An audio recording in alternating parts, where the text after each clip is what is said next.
नमोस्तु महाश्री, नमोस्तु महाश्री, नमोस्तु महाश्री। महाश्री, आज के सत्र को मैं ऑनलाइन प्रश्नों के माध्यम से प्रारंभ करना चाह रहा हूं आपके आशीर्वाद के साथ। गुरुदेव आंचल जैन, अमीनगर सराय बागपत, आपके चरणों में बारंबार नमोस्तु करते हुए जानना चाहती हैं कि गुरुदेव, किसी ने कहा है कि अपने फायदे के लिए दूसरे का नुकसान कभी मत करें, लेकिन महाराज श्री आज के समय में लोगों को केवल अपना फायदा ही नजर आता है, दूसरों का नुकसान जरा भी नजर नहीं आता। तो महाराज श्री, प्रत्येक व्यक्ति को इस सोच से बचने के लिए क्या करना चाहिए? बहुत अच्छी बात कही है। अपने फायदे के लिए दूसरों का नुकसान कभी न करें, और ये बात बिल्कुल सही है। लोगों को अपना फायदा ही नजर आता है, दूसरों का नुकसान नजर नहीं आता। इसके लिए क्या करें? इसके लिए अपनी संवेदना को जागृत करें और अपने भीतर मनुष्यता को उद्घाटित करें।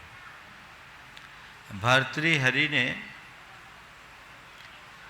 मनुष्य के 4 स्तर निरूपित किए। पहला वह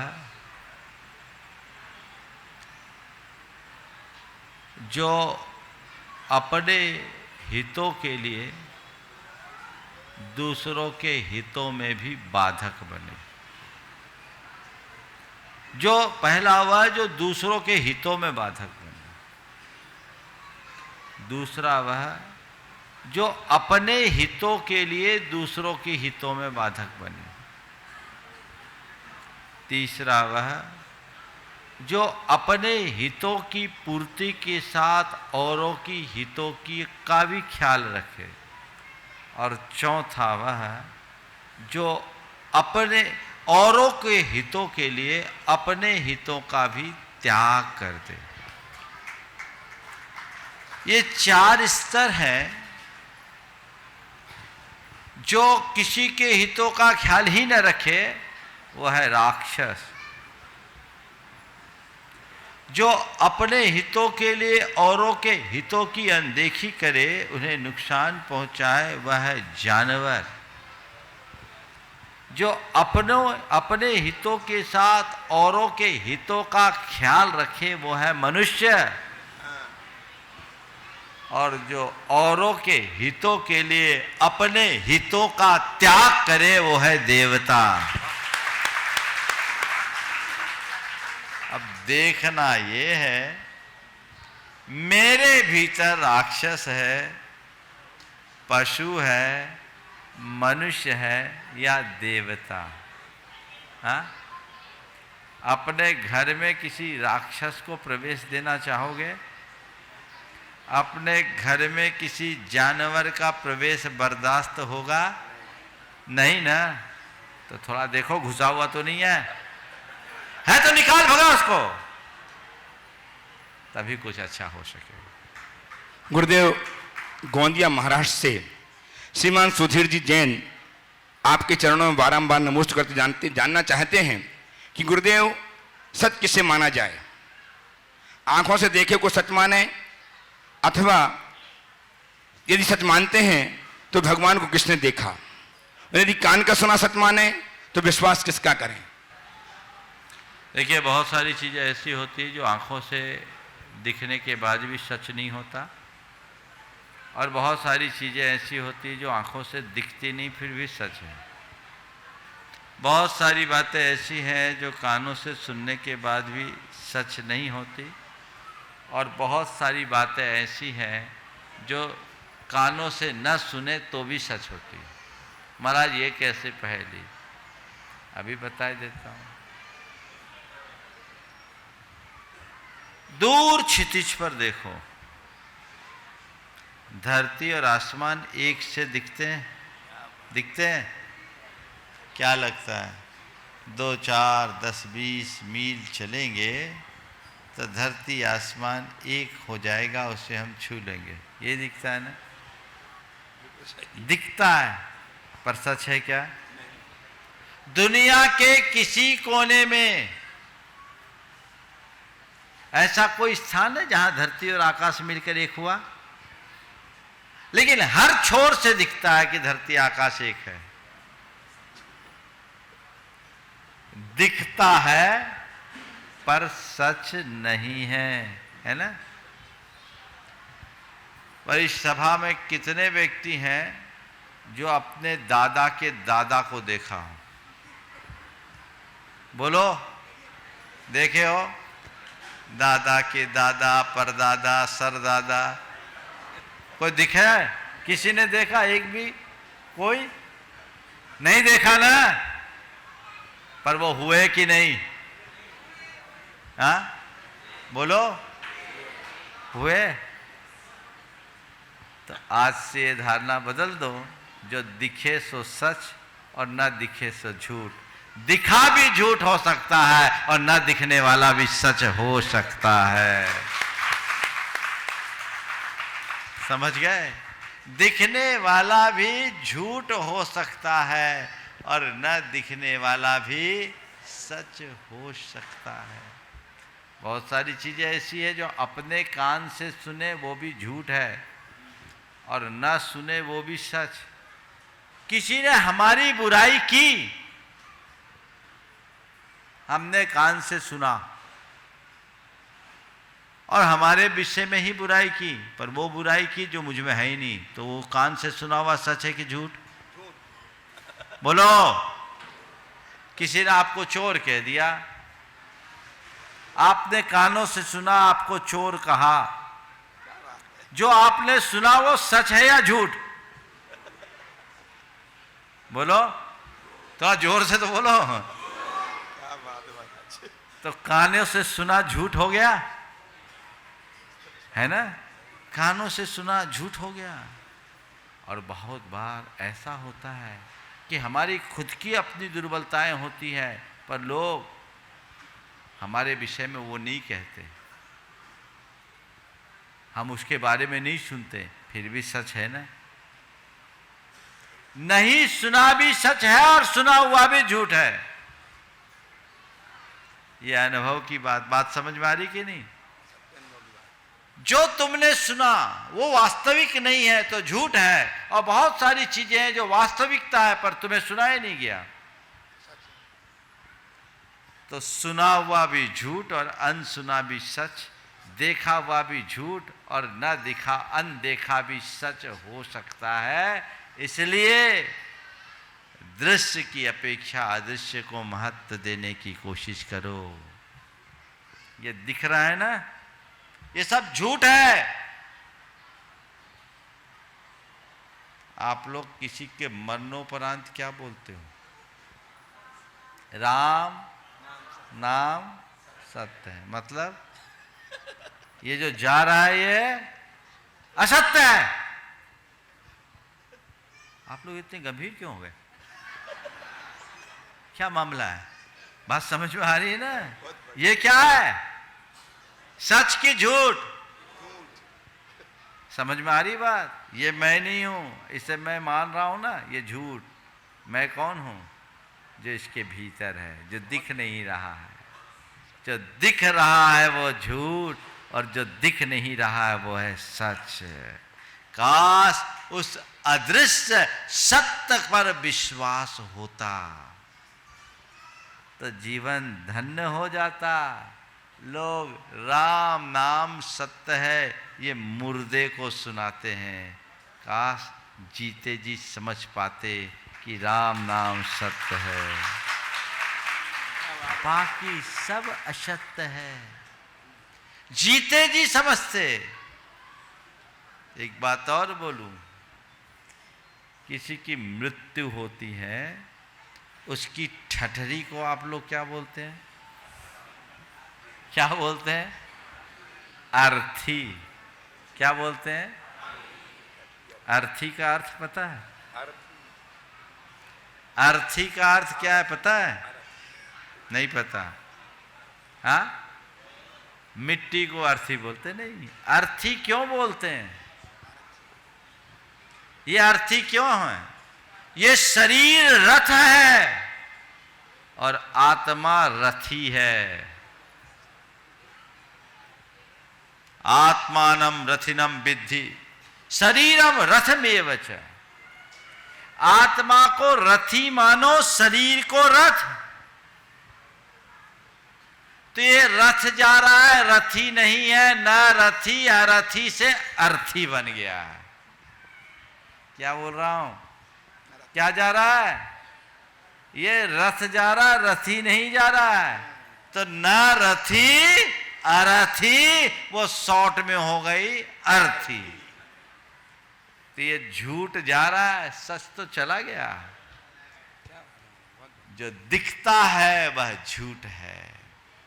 इसलिए दृश्य से परे अदृश्य को देखने की कोशिश करो।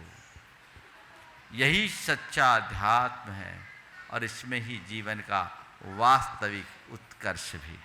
गुरुदेव प्रवीण जी सिंघई, श्रीमती सिंघा ममता सिंघई के साथ गढ़ाकोटा जिला सागर से आपके चरणों में बारंबार नमोस्तु करते हुए जानना चाहते हैं कि गुरुदेव, कहा जाता है कि जीवन का सबसे बड़ा अपराध किसी की आंखों में आंसू हमारी वजह से होना है, और जीवन की सबसे बड़ी उपलब्धि किसी की आंख में आंसू हमारे लिए होना है। तो हे गुरुवर, हमारी वजह से किसी की आंखों में आंसू ना आवे और हमारे लिए कई आंखों में आंसू हों, ऐसा जीवन कैसे जिएं? बहुत अच्छी बात की। हमारी वजह से किसी के आंखों में आंसू आना हमारी सबसे बड़ी दुर्बलता है, और हमारे लिए लोगों के आंखों में आंसू आना हमारी बड़ी उपलब्धि है। बहुत अच्छी बात कही, जिसका भी ये वाक्य है। पर थोड़ा हम गहराई में जाएं। किसी के आंखों में आंसू कब आते हैं?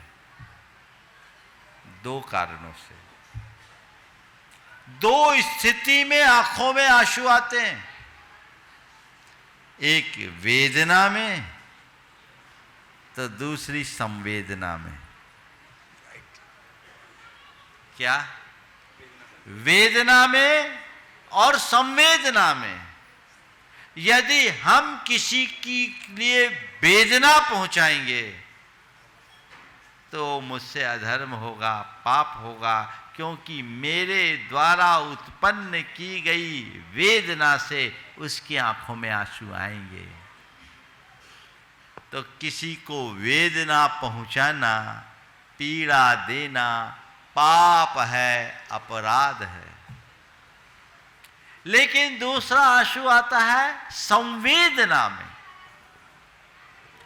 संवेदना किसके प्रति होती है? जिसके लिए हृदय में जगह होती है। अपने जीवन में कामयाब होना चाहते हो, सच्चे अर्थों में अपने जीवन को उपलब्धि के मुकाम तक पहुंचाना चाहते हो, तो हर व्यक्ति के हृदय में स्थान बनाओ। अगर लोगों के हृदय में स्थान बनाने में समर्थ हो जाओगे तो तुम्हारे प्रति हर हृदय में संवेदना होगी और फिर हर व्यक्ति की आंखों में तुम्हारे लिए आंसू होंगे। तो वेदना मिटाओ, संवेदना जगाओ, ये सूत्र है। अब लोगों के हृदय में स्थान बनाने के लिए क्या करना होगा? कुछ नहीं। तुम चाहते हो कि मेरे लिए लोगों के आंखों में आंसू हो, तो एक काम करो, लोगों के आंसू पोंछने का काम शुरू कर दो। देखो तुम्हारा जीवन कैसे धन्य होता है। ऐसा कर्म कभी मत करो कि तुम्हारे पीछे लोगों को आंसू आए।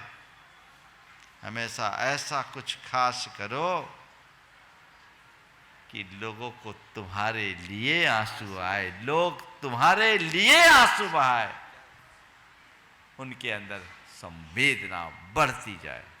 गुरुदेव गुजरात गांधीधाम से श्रीमान सुरेंद्र कुमार जी सहिता जी जैन ट्रस्टी गुणायतन आपके चरणों में बारंबार नमोस्तु करते जानना चाहते हैं कि गुरुदेव, प्रत्येक मनुष्य में खामी और खूबी हुआ करती है, परंतु लोगों की नज़र में खामियां तो आसानी से आ जाती हैं, लेकिन खूबियां नजर ही नहीं आती। ऐसा क्यों होता है? खामियां और खूबियां दोनों होती हैं। खामियां तो नजर आ जाती है, खूबियां नजर नहीं आती। देखिए, ऐसा नहीं कि खूबियां नज़र नहीं आती।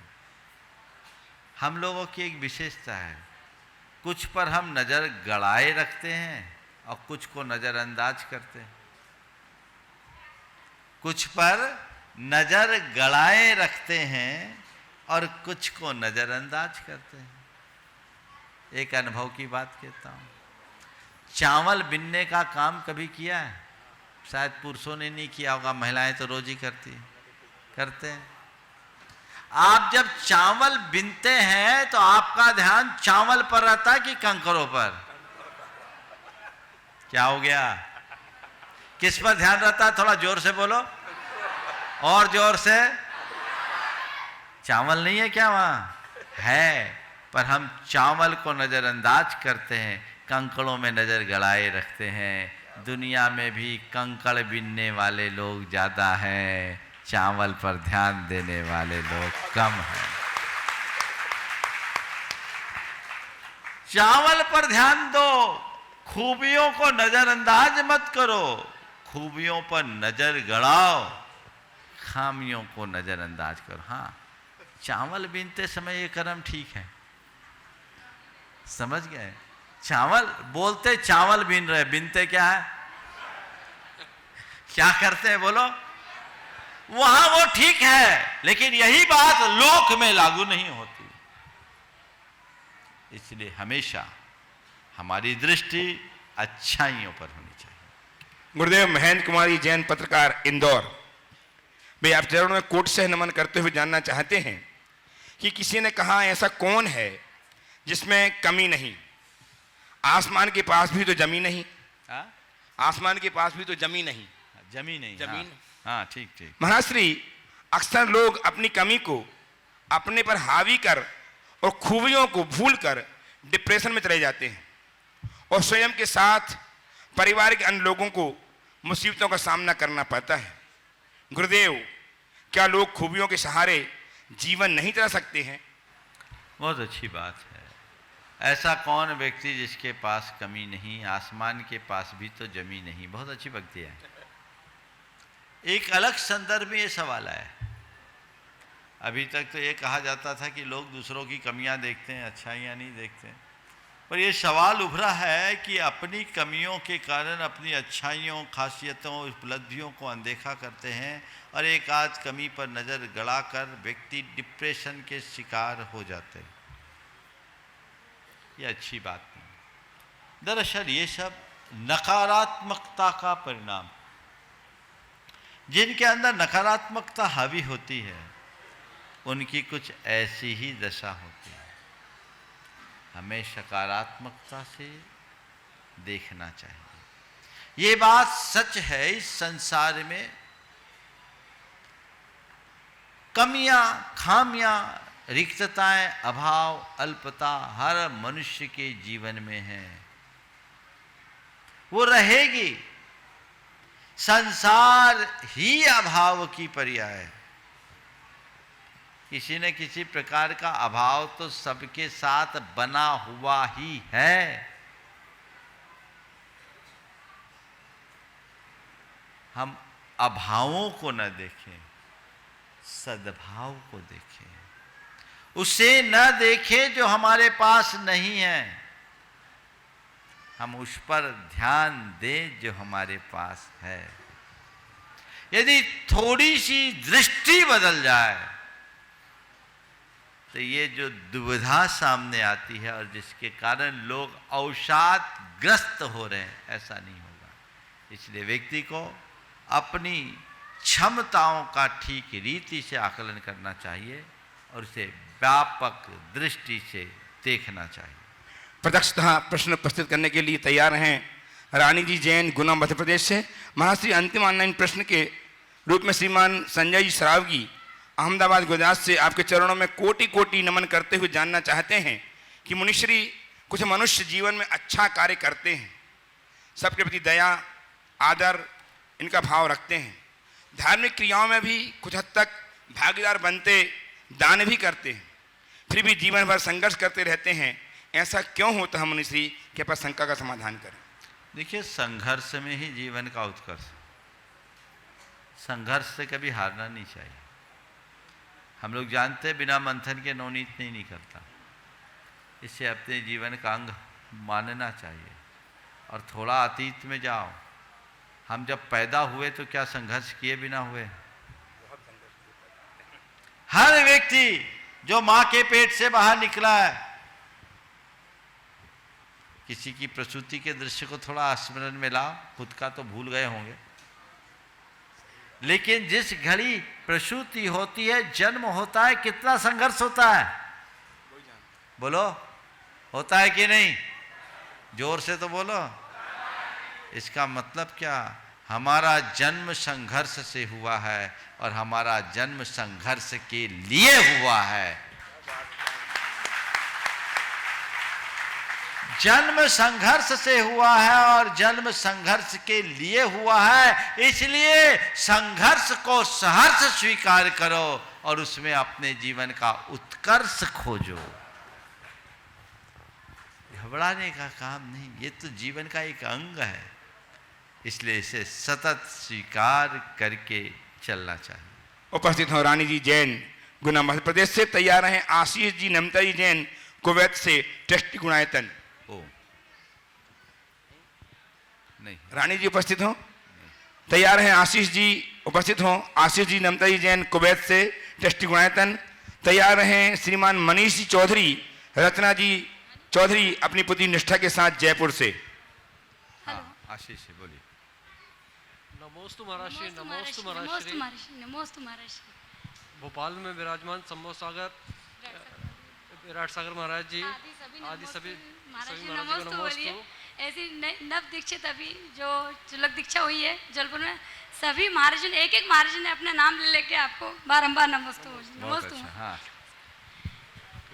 महाराज जी, घर में यदि किसी भी मेंबर की अचानक डेथ हो जाती है, अचानक वो हमारे बीच से चला जाता है, अकारण ही, मतलब उसको खुद को पता नहीं चलता, बीमारी से, किसी भी कारण से, तो उस परिस्थिति में घर के प्रत्येक व्यक्ति के विचार अलग अलग हो जाते हैं और वो उनको संभालना बड़ा मुश्किल हो जाता है।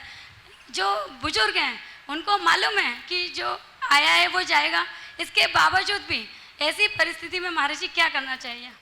सबसे पहले ये बताओ, दुनिया में कौन है जो बता के जाता है? सभी तो अचानक जाते हैं। एक भी ऐसा इंसान मिला है जो कहेगा हम तो जा रहे हैं, हमारा टाइम आ गया?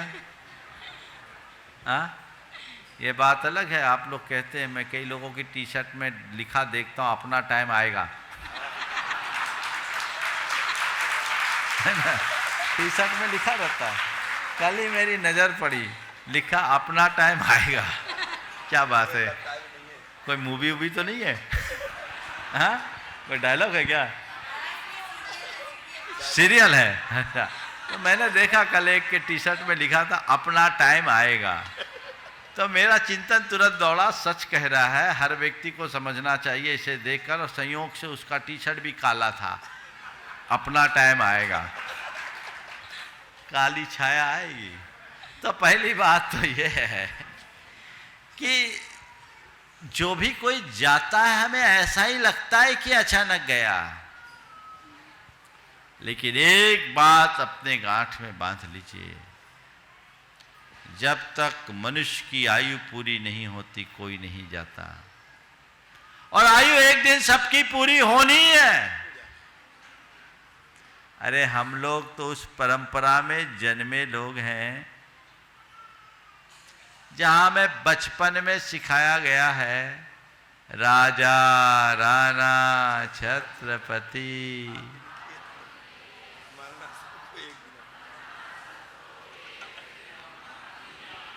ये भगवान को सुनाने के लिए रटा है। ये क्या है? जब से हमने होश संभाला हमें ये सिखाया गया कि नहीं सिखाया गया?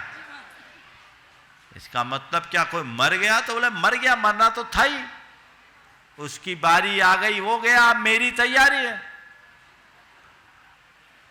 बोलो, जी महाराज। अपनी बारी आएगी कि नहीं? आएगी महाराज। अपना टाइम आएगा, आएगा, एक दिन सबको आना है। इसलिए इन बातों को लेकर विचलित नहीं होना चाहिए। इसे सहज रूप से स्वीकारना चाहिए और इसे वैराग्य का निमित्त बनाना चाहिए, शोक का निमित्त नहीं। ये सब चलता ही रहता है, ये संसार है, आना जाना तो लगा ही रहेगा। कल ही मैं यहाँ से शंका समाधान से गया, पहुँचते ही मेरे पास एक समाचार पहुँचा। 52 गजा के अध्यक्ष थे पवन जी दोषी। तीनों भाई पवन जी, अशोक जी और विनोद जी का पूरा परिवार जुड़ा हुआ 52 गजा चातुर्मास में बहुत सक्रिय जिन्होंने भूमिका निभाई, कल अचानक पवन जी दोषी चले गए। पवन जी दोषी चले गए। पहुंचा और खबर आई वो नहीं रहे। ये संयोग सुनकर के एक बार लगा ये क्या है, लेकिन किसी के बारे में कुछ नहीं कहा जा सकता कब क्या हो गया। बस मैं एक ही बात जानता हूँ, हर व्यक्ति को जाना है, हर व्यक्ति जाता है, जाने के बाद केवल अपनी कुछ स्मृतियां छोड़ जाता है, बाकी कुछ नहीं। आना जाना लगा है। मैं इस घड़ी में, चूंकि आपने प्रसंग बताया, उस परिवार को भी आशीर्वाद देता हूँ। वो एक बड़े स्वाध्यायशील, समर्पित व्यक्ति, अच्छा अध्ययन था उनका। आज हमारे बीच नहीं है, जाने वाले चले गए। अब इसको हमें स्वीकारना ही पड़ेगा और ऐसी घटनाओं को शोक का निमित्त न बनाकर वैराग्य का निमित्त बनाना चाहिए। हमें ज्ञान भाव में जीना है, मोह भाव में नहीं। ये जीवन का एक वास्तविक सत्य है, इसे झुटलाया नहीं जा सकता। इसलिए इस सत्य को आगे बढ़ाना चाहिए। और मैं इसी मंच से उनके परिवार में अशोक जी और विनोद जी दोषी को और उनके बच्चों को भी, उनकी धर्मपत्नी को भी आशीर्वाद देता हूँ। वे तत्वज्ञ थे, आप लोग भी तत्वज्ञ हो, वस्तु स्वरूप को जानने वाले हो। इस घटना को अंतर मन से स्वीकार करके अपने भावी जीवन को प्रशस्त करें और अपना जीवन सही रास्ते पे ले जाए। मेरा यही आशीर्वाद है। उपस्थित हैं श्रीमान मनीष जी चौधरी रत्ना जी बेटी निष्ठा के साथ जयपुर से। तैयार हैं श्रीमान सुनील जी अजमेर साहब, ट्रस्टी गुणायतन हजारीबाग। नमोस्तु गुरुदेव, नमोस्तु गुरुदेव। महाराज जी, जीवन में भावनाओं का क्या प्रभाव होता है? जीवन में भावनाओं का क्या प्रभाव होता है, ये भावना योग के माध्यम से पूरा विश्व आपसे जान रहा है। मेरी बिटिया ये प्रतिभा स्थली ज्ञानोदय विद्यापीठ में पढ़ती है। इसको लेकर ही एक प्रश्न है महाराज। ये आगे जो अध्ययन करना चाहती है, तो मैंने कहा कोई भी नौकरी को लक्ष्य रखकर आगे पढ़ाई मत करना, पढ़ाई पूरी करना, खूब करना, पर लक्ष्य ये रख के मत करना, वरना जीवन में ऐसी परिस्थितियाँ मिलेगी कि जीवन भर नौकरी ही करनी पड़ेगी। तो इसको लेकर मैं पूरा मेरा प्रश्न। देखिए, आपके प्रश्न का भाव मुझे ये लग रहा है कि मैंने अपनी बेटी को जो कहा है वो सही कहा या नहीं। हाँ, बस यही। मैं तो आपके आखिरी वाक्य का स्वागत करता हूँ कि बेटा इस मानसिकता से पढ़ाई मत करना कि मुझे नौकरी करना है, कहीं जीवन के आखिरी क्षण तक नौकरी ही ना करनी पड़े। सबसे पहली बात, मैं तो अनेक बार ये बात बता चुका, हमें जॉब करना नहीं है, जॉब देने लायक बनना है। एक अदद नौकरी हमारा लक्ष्य नहीं होना चाहिए। आज ये बहुत तेज़ी से बढ़ रही है। क्या करना है? आईआईटी करना है। क्या करना है? आईआईएम से एमबीए करना है। क्या करना है? सीए बनना। उसके बाद क्या करना है? जॉब करना है। ये शुरू से मानसिकता, इससे इनोवेशन खत्म हो गया। हमें इनोवेटिव बनना है, अपनी क्षमताओं का, अपनी प्रतिभा का समुचित विकास करके अपने परिवार के लिए, समाज के लिए और देश के लिए कुछ अच्छा करना है। लक्ष्य ये रखना चाहिए। और इस क्रम में एक बात और ध्यान रखना चाहिए कि जितना अपनी जीविका के साधन को अपनाना जरूरी है, उससे कहीं ज़्यादा अपने जीवन को संभालना जरूरी है। मैं पुनः दोहरा रहा हूं, अपने जीविका के साधन को अपनाना जितना जरूरी है, उससे कहीं अधिक जीवन को संभालना जरूरी है। आज देखने में ये आ रहा है कि लोगों की दृष्टि में जीविका प्रमुख होते जा रही है, जीवन गौण हो रहा है। एक आदमी सपने में मरा, उसका लेखा जोखा देखा गया, पुण्य पाप बराबर था। पूछा, भैया ये बताओ तुम कहाँ जाना पसंद करोगे, स्वर्ग में कि नरक में? कहाँ जाना पसंद करोगे, स्वर्ग में कि नरक में? वो आदमी पक्का व्यापारी था, जैसे ही पूछा कहाँ जाना पसंद करोगे, स्वर्ग में कि नरक में, उसने कहा जहाँ दुकान ज़्यादा चले। ये वे लोग हैं जो जीवन और जीविका की भेद रेखा को भुला चुके हैं।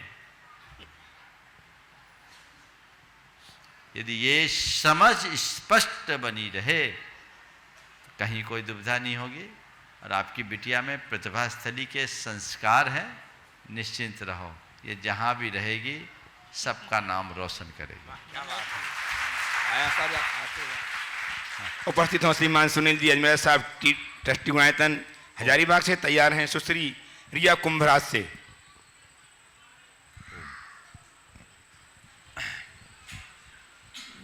नमोस्तु महाराज जी, नमोस्तु। दिगंबर जैन पंचायत हजारीबाग की ओर से नमोस्तु नमोस्तु नमोस्तु। महाराज जी 10 तारीख से पर्यूषण पर्व आ रहे हैं और सारे लोग शिविर में भाग नहीं ले पाते हैं, बहुत सारी मजबूरियां हैं, लोग घर में भी रहते हैं। तो वैसी स्थिति में पर्यूषण में सभी श्रावकों को किस तरह अपना पर्यूषण पर्व मनाना चाहिए? देखिए, कल भी मैंने इस विषय में बात कही थी, आज आपने छेड़ा है, पुनः कर दूं। इस बार तो बहुत लोग नाराज हैं। नाराज क्यों? महाराज वर्षों से हम शिविर में आते हैं। एक अम्मा जी यहाँ बैठी भी होगी, 4-5 दिन पहले तो मुझसे लड़ पड़ी हो, आज मैं इतने साल से शिविर में आ रही हूँ, आप इस साल मना कर रहे हो, मैं कहाँ जाऊँगी, मुझे तो यहीं रहना है। बात सही है। 2500 से 3000 शिविरार्थी हर वर्ष आते थे। इस बार तो सम्मेद शिखर होने के कारण तो न जाने कितने आते हैं, लेकिन क्या करूं, परिस्थितियां ही ऐसी है। ये तो अभी आप लोगों का पुण्योदय है जो इतने बैठ रहे हो यहाँ। भावना भाव हमेशा ऐसा ही वातावरण बने, और ये जो बादल है वो जल्दी छटे, ताकि सब लोग निर्बाध धर्म ध्यान कर सके। लेकिन अभी भी शासन के निर्देश अलग अलग हैं और लगभग देश में बहुतायत स्थानों में सामूहिक कार्यक्रम प्रतिबंधित है। इसलिए आपको उसी का पालन करना चाहिए और उसके अनुरूप जो लोग यहाँ नहीं आ पा रहे वे घर बैठे लाभ ले। मंदिर में जितनी सुविधा बने पूजा अर्चा करे पूर्ण एहतियात के साथ। बाकी सारे कार्यक्रम का आनंद यहाँ लेना। सुबह से भावना योग का लाभ मिलेगा। जो अभिषेक पूजन वहाँ नहीं देख पा रहे, यहाँ अभिषेक पूजन देखेंगे। प्रवचन का लाभ होगा। 10 लक्षण में 10 दिन 10 लक्षण विधान का लाभ मिलेगा। ये सारे कार्यक्रम प्रातः 5 बजे से चालू होंगे, जो लगभग 10:30 तक पूरे हो जाएंगे।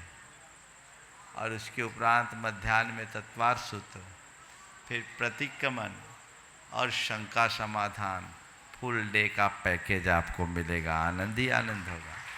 इसी बाद आचार्य भक्ति भी होगी, गुरु भक्ति होगी। तो ये चीज़ें हैं। जो लोग प्रत्यक्ष नहीं आ पा रहे हैं वे हताश न हों, प्रयास जारी रखे और घर बैठे लाभ ले। अपना रजिस्ट्रेशन करा ले। आज की टेक्नोलॉजी में इतनी सुविधा है कि आप घर रहते हुए भी अपनी उपस्थिति यहाँ दर्ज करा सकते हो। अभी विधानों में लोगों ने ये किया कि नहीं किया? और पिछले वर्ष के 10 लक्षण में 20,000 से ज़्यादा रजिस्ट्रेशन थे। तो आप रजिस्ट्रेशन कराइए, आनंद लीजिए, जैसी स्थिति वैसा काम कीजिए। एक ही मकसद होना चाहिए, कहीं हो हमारा धर्म ध्यान बरकरार बना रहे। उपस्थित हों रिया जी कुमराज से। तैयार हैं श्रीमान पंकज जी, नीतू जी पाटोदी बिटिया गरिमा के साथ साड़म से। दृष्टि गुणायतन। नमोस्तु महाराज श्री। हम लोग कुमराज से हैं। कुमराज से विशाल सागर जी महाराज जी, सत्संग चारों महाराज जियों ने आपको नमोस्तु बोला है। मेरी एक शंका है कि अतीत की धारणाओं को कैसे बदलें, कृपया दिशा निर्देश करें। नमोस्तु। देखिए, अतीत की धारणा को बदलने के लिए कल ही तो मैंने बताया था, कुछ बातों को क्षमा करो और कुछ बातों को नज़रअंदाज करो। समझ गए?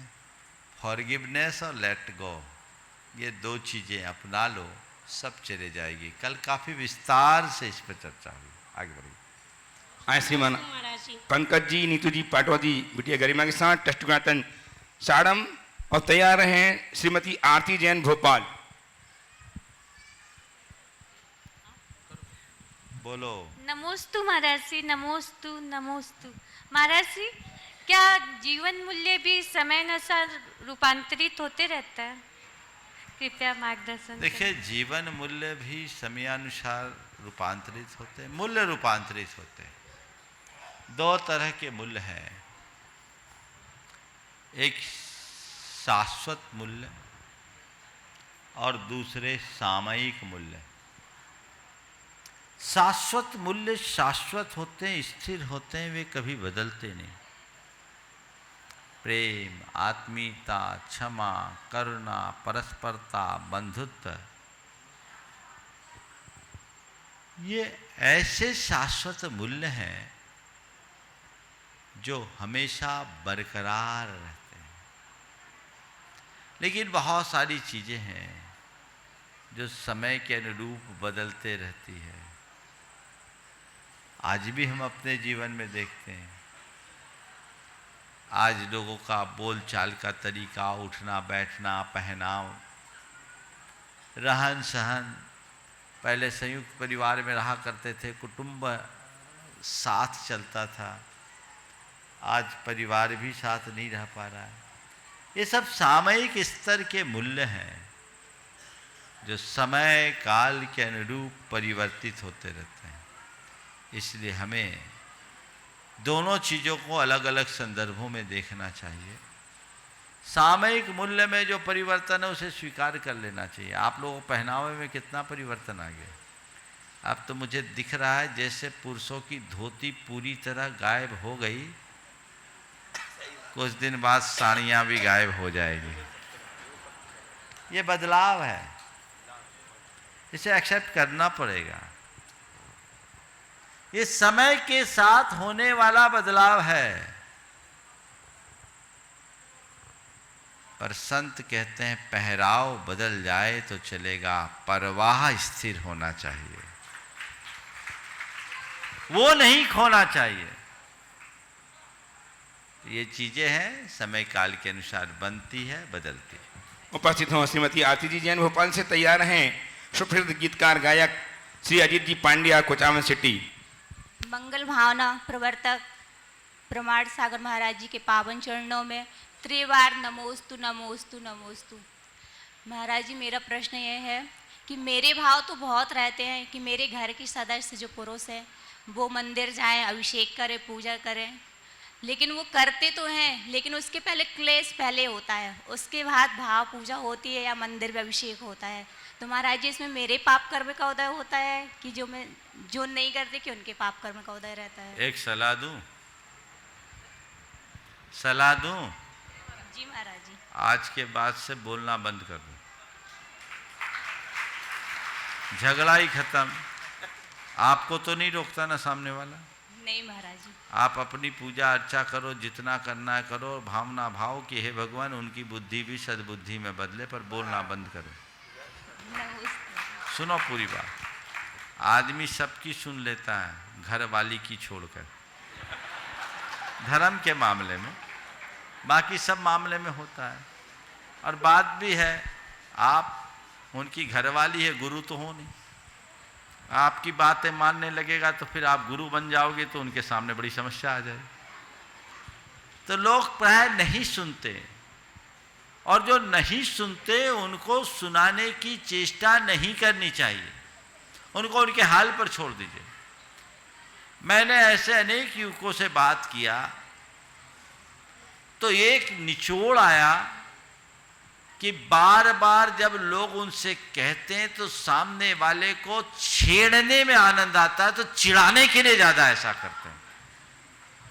अभी कुछ दिन पहले एक परिवार आया, उनके साथ उनका बेटा था, बोला महाराज ये बड़ा नास्तिक है, आप इसको समझाओ। मैं उसकी तरफ देखा तो उसके चेहरे पर एक अलग प्रकार की मुस्कान थी। मैंने उस समय कुछ नहीं बोला, जबकि जाने के बाद बोला भैया क्या बात है, तेरी मम्मी तेरे को नास्तिक बोल रही है। बोले महाराज जी थोड़ा बहुत मजाक करने के लिए भी तो कुछ चाहिए।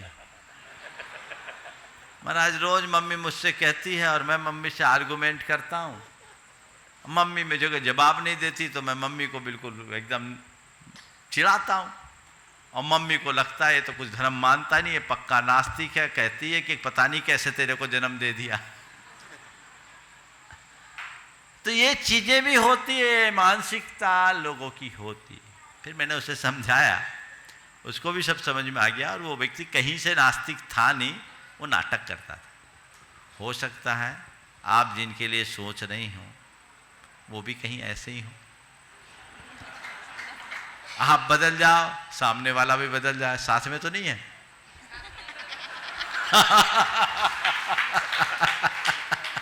ठीक है ना।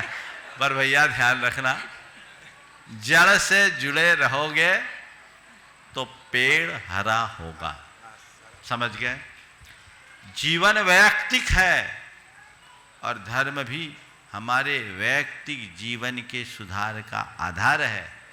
इस पर हमें पूर्ण ध्यान रखना चाहिए। चूँकि दोनों हों इसलिए मैं दोनों को सलाह दे रहा हूँ। अब यहाँ आए हो शिखर जी की वंदना करके तो अपनी बैटरी को फुल चार्ज करके जाओ, ताकि किसी और को कुछ कहने की नौबत ही ना आए, हम अपने जीवन की दिशा खुद तय करें। आइए श्रीमान अजय जी पांड्या कुचामन सिटी से अपने मित्रों के साथ और तैयार हैं सुश्री प्रिया चौधरी, पुत्री रमेश कुमार जी चौधरी, अशोकनगर समाज अध्यक्ष, ट्रस्टी गुणायतन। अपनी शंका से पहले 4 पंक्तियां गुरु चरणों में रखना चाहूंगा। गुरु प्रमाण सागर जी संत अद्भुत निराले हैं, गुरु प्रमाण सागर जी संत अद्भुत निराले हैं। लगाकर ज्ञान का चश्मा दिखा देते उजाले हैं, ये लगाकर ज्ञान का चश्मा दिखा देते उजाले हैं। गुरु की 4 बातें 4 अनुयोगों की चाबी है। हाँ खुल जाते गुरु चरणों में मिथ्यात्म के ताले हैं, हाँ खुल जाते गुरु चरणों में मिथ्यात्म के ताले हैं। महाराज जी एक प्रश्न आपसे है कि इंसान मनुष्य सर्वश्रेष्ठ बुद्धिमान है हर प्राणी में, वो आज मंगल ग्रह पे भी जा रहा है, चांद पे भी जा रहा है, लंबी लंबी दूरियां वो तय कर रहा है और उसकी बुद्धिमत्ता बड़ी ही आला दर्जे की है। लेकिन मिथ्यात्व और सम्यक्त्व, ये एक छोटी सी सोच की दूरी को वो पार क्यों नहीं कर पाता है और अनंत वर्षों तक मिथ्यात्व में भटकता है? बहुत अच्छा सवाल आपने किया। मनुष्य ने अपने बुद्धि का विकास तो बहुत किया, लेकिन इस मिथ्यात्व और सम्यक की समझ क्यों नहीं बना पाया? मैं इसे एक वाक्य में कहूँगा कि आज मनुष्य ने सूक्ष्म बुद्धि का विस्तार किया। क्या किया है? ये जो टेक्नोलॉजी और ये सब चीज़ें जो हमें चांद तारे तक पहुंचा रही है, ये मनुष्य की सूक्ष्म बुद्धि का प्रमाण है। सूक्ष्म बुद्धि तुम्हें चांद तारे तक पहुंचा सकती है। पर खुद की पहचान करने के लिए शुद्ध बुद्धि चाहिए। नमोस्तु महाराज जी, नमोस्तु। सूक्ष्म बुद्धि नहीं, शुद्ध बुद्धि। आज शुद्ध बुद्धि का अभाव होता जा रहा है। जिनकी बुद्धि शुद्ध हो जाती है उनकी बुद्धि सद्बुद्धि बन जाती है। और ये बात आज से नहीं, सदियों से हमारे यहाँ गाया गया है। धन कन कंचन राज सुख सब ही सुलभ कर जान, दुर्लभ है संसार में एक क्या है? यथार्थ ज्ञान। तो सूक्ष्म बुद्धि पर नाज मत करो, सूक्ष्म बुद्धि पर नाज मत करो, अपनी बुद्धि को शुद्ध बनाने का पुरुषार्थ करो, तब हम अपने जीवन में कुछ अच्छा उपस्थित हों नमोस्तु स्वामी, नमोस्तु। सुश्री प्रिया चौधरी जी, पुत्री रमेश चंद्र जी चौधरी अशोकनगर, और तैयार रहें। धैर्य नागपुर से, जनांश जयपुर से, बंसिका जसपुर से। 3 बच्चे एक साथ खड़े होंगे और एक प्रश्न करेंगे। नमोस्तु गुरुवर, नमोस्तु। मेरा और मेरे परिवार की ओर से आपको बारंबार नमोस्तु नमोस्तु नमोस्तु। गुरुवर, मेरा प्रश्न यह है कि जैन धर्म का सबसे बड़ा शाश्वत सिद्ध क्षेत्र शिखर जी है, जिसका कण कण पूजनीय है। गुरुवर, मैं अभी वंदना कर कर आई तो मैंने देखा कि यंग जनरेशन जो कि 18 से 50 वर्ष के हैं, जिसमें जेंट्स और लेडीज़ दोनों ही जो कि एजुकेटेड भी हैं, वहाँ आपके इतने प्रेरणा देने के बावजूद भी पर्वत पर पकौड़े, चिप्स, लेस, कोल्ड ड्रिंक सबका सेवन कर रहे हैं। गुरुवर, ऐसे में मेरा मन बहुत दुखी हुआ, विचलित हुआ कि कैसे मैं इन सबको समझाऊं कि इतना पवित्र हमारा पर्वत है और वहाँ जाकर हम ये सब कर रहे हैं। तो गुरुवर, आप सभी के प्रेरणा स्रोत हैं। गुरुवर, आप सभी का मार्गदर्शन करें, इस तरीके से सबको प्रेरणा दें कि सब अपने स्वयं भावों से ये सब त्याग कर पर्वत की वंदना करें। और गुरुवर, इस मंच के माध्यम से मैं एक और अनुरोध करना चाहती हूँ आप सभी से कि हम पर्वत पर कितना कुछ कैरी कर कर जाते हैं। हम अगर एक पॉलीथीन अपने साथ कैरी कर कर जाएं और हमारे द्वारा जितना भी कचरा है उस पॉलीथीन में रखें और जहाँ भी डस्टबिन दिखे वहाँ पर फेंकें, तो बहुत ही अच्छा होगा। अगर हम जैन होकर अपने पर्वत और धर्म स्थलों की वैल्यू नहीं करेंगे तो हम कैसे एक्सपेक्ट करेंगे कि नई जनरेशन, आने वाली पीढ़ी और दूसरे हमारे धर्म स्थलों की वैल्यू करें। गुरुवर, कृपया मार्गदर्शन। बहुत अच्छी बात आपने की है और मुझे बड़ी हार्दिक प्रसन्नता है कि तुम्हारे जैसे युवा ने ये मुद्दा उठाया। ये होना चाहिए, लोगों को के मन में पूर्ण विवेक होना चाहिए। हमने अनेक बार बोला है, ये क्षेत्र हमारा है, इसकी पवित्रता को अक्षुण्ण बनाए रखना हमारा पहला कर्तव्य है। उसकी तरफ हमारी दृष्टि होनी चाहिए, भावना होनी चाहिए। और अगर ऐसा नहीं करेंगे तो जितना पुण्य कमाने का भाव लाए हो उससे ज़्यादा कहीं पाप हमारे साथ न जुड़ जाए। इसके साथ ही कैरी बैग अपने साथ रखना चाहिए और उसमें ही सारे सामान को लेकर आने का प्रयास करना चाहिए। आज तो समय आखिरी में आया है, लेकिन ये मुद्दा बहुत गंभीर है, इस पर व्यापक चर्चा होने की अपेक्षा है। और अब हम सब बच्चे 3 बच्चे आ जाएं। धैर्य, जिनांश और वंशिका उपस्थित हों शीघ्रता के साथ। धैर्य नागपुर, जिनांश रायपुर, वंशिका जसपुर। बोलो। नमोस्तु महाराज, नमोस्तु नमोस्तु नमोस्तु। महाराज, मेरा प्रश्न ये है कि क्या हम दूसरे भगवान जैसे कृष्णा भगवान, राम भगवान के दर्शन कर सकते हैं? और हमें अगर अपने दोस्तों के साथ उनके मंदिर जाना पड़े तो क्या करें? देखिए, हमें भगवान के दर्शन करना है। भगवान राम कृष्णा महावीर नहीं होते, भगवान तो बीतराग होते हैं और जो बीतराग हैं उनके हम दर्शन कर लें। ठीक है, बोलो आगे।